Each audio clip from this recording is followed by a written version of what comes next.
All right, today we're diving into a tradition that might just change how you think about remembering those we've lost. We're heading into the world of Arreqqana to explore their incredible system of living books. Think about it for a second. It's a question we all face, right? When someone we love is gone. Sure, we have pictures, we have stories, we have records of what they did, but how do you capture the feeling of who they were? You know, their presence in a room, their little quirks, their actual spirit? That's the real challenge, and it's something every single one of us has to grapple with. Well, the Arreqqana culture has this just fascinating and really moving answer to that exact problem.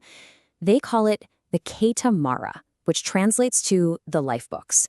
And it's a whole system designed to create a memory that feels like it's still alive, still breathing. So what exactly is a life book? I mean, it's so much more than just a biography or some simple family tree. Think of it as a spiritual and emotional archive. A sacred scroll that's all about capturing a person's resonance. You know, that unique echo they leave on the world and in the hearts of everyone they knew. Now, a history this important, this living, well, it's not something you'd trust to just one person. No way. Its integrity is protected by a team of 3 dedicated family members. They're known as the 3 scribes, and their combined effort is what makes the whole system work. Okay, so these 3 roles are designed to create a perfect balance, a totally complete picture. First, you've got the primary scribe, the Qetamarra. Think of them as the keeper of the facts, making sure the timeline and the core truths are rock solid. Then you have the listener scribe, the Qhetanarii. This is the one who captures the emotional truth, the stories, the tone of voice, the feelings. And finally, there's the proof scribe, the Qetamarra, who gathers the physical stuff, relics, images, anything tangible. When you put them all together, you get a record that is both factually accurate and, just as importantly, emotionally true. And their oath, I mean, this just says it all, doesn't it? It perfectly sums up their mission. The scribes are all about honesty first and foremost. This isn't about creating some glorified propaganda piece or, erasing the messy parts. Their whole purpose is to help the thread, their family line, their ancestry, remember itself for what it truly was, flaws and all. So what actually goes into a life book? Well, the level of detail is just astounding. You've got the whole official shebang, right? Their sacred names, sigil, family lineage, accomplishments, temple rolls, all that. But then it gets deeply personal. You've got their favorite sayings, actual letters from their family, and this amazing thing called a living chant, which is a blessing written for them while they're still alive and on their journey. Okay, to really get a feel for how powerful these books are, we need to look at a real example. So let's zoom in on a page from the life book of a man named Arreqqana. We're going to focus on one of the most incredible sections, the one called Memory and Resonance. And remember, this is the part written by the listener scribe, the one whose entire job is to capture a person's very soul. Just listen to this description. He laughs easily but watches deeply. He flirts to soften rooms, not to conquer. When nervous, he touches his ring.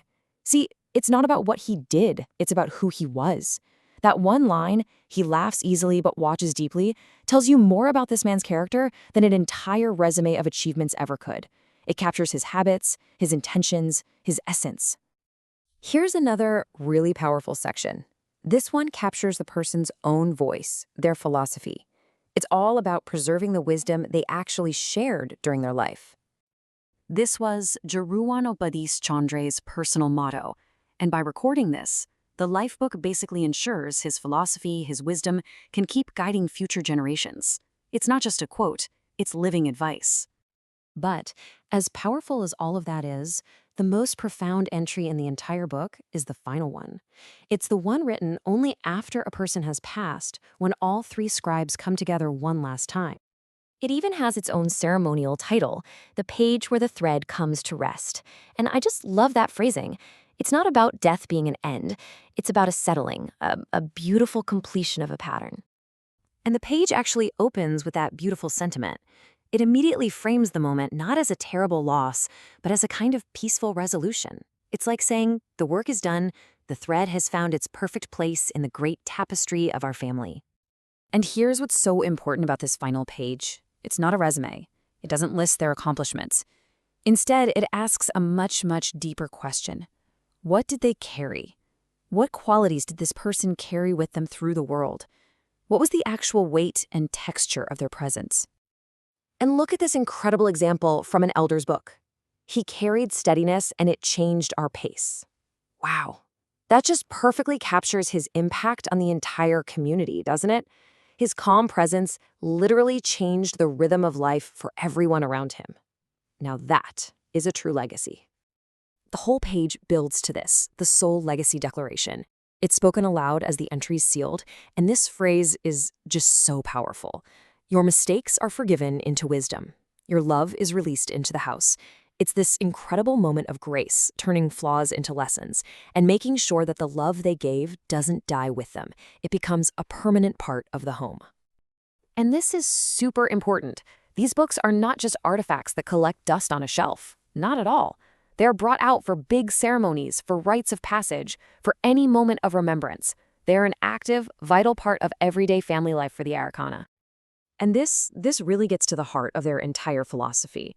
During their annual Day of Remembering Threads, the family recites this line. And what it means is that they want to feel the presence and wisdom of their ancestors as a steadying force, but they don't want to be haunted or trapped by the past. It's about honoring them without being bound by them. It's beautiful. And that really brings us to the final thought here. This entire system is built on capturing the truth of a life from all these different angles. So I want to leave you with this question. If your life was a book, who would you trust to be its scribes? Who would be your keeper of facts, your keeper of feelings, and your keeper of truth? And what do you think they would write?